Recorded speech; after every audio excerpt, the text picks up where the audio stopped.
Suddenly আমাদের plan হয়েছিল long রাইডে যাব দীঘা। সেই মতো ভোর 4টের মধ্যে রেডি হয়ে আমরা দুজনে বেরিয়ে পড়েছিলাম দীঘার উদ্দেশ্যে।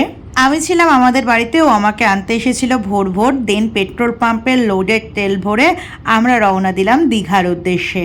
তবে শুধু আমরা একা নয়, আমাদের সাথে জোট বেঁধেছিল মামা মামি।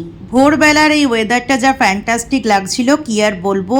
ধীরে ধীরে অন্ধকার কাটিয়ে আলোর দিকে আমরা যাচ্ছিলাম। যখন আমরা কোলাঘাট পৌঁছালাম তখনও আকাশে আলো আঁধারি খেলা চলছে।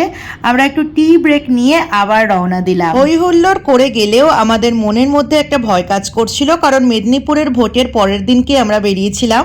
বিভিন্ন পার্টির ফ্ল্যাগ তখনও জলজল করছিল চারিদিকে।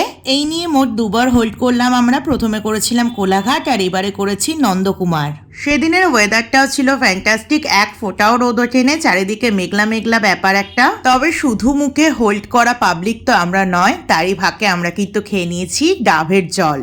জল টল খাওয়া হয়ে যাওয়ার পরে আমরা আবারও গাড়ি স্টার্ট দিয়ে দিয়েছিলাম। সুবাই আমাকে কোনো সেবা করতে না বললেও আমি নিজের থেকে ওকে এই সেবাটা দিচ্ছিলাম। আমার একটা কেমন লাগছিল যে অনেকটা গাড়ি চালিয়ে এসেছে বেচারা। ফাইনালি এই করতে করতে 10টা সাড়ে 10টার মধ্যে আমরা দীঘা পৌঁছেও গেছি। বাকিটা নেক্সট ব্লগে বলি।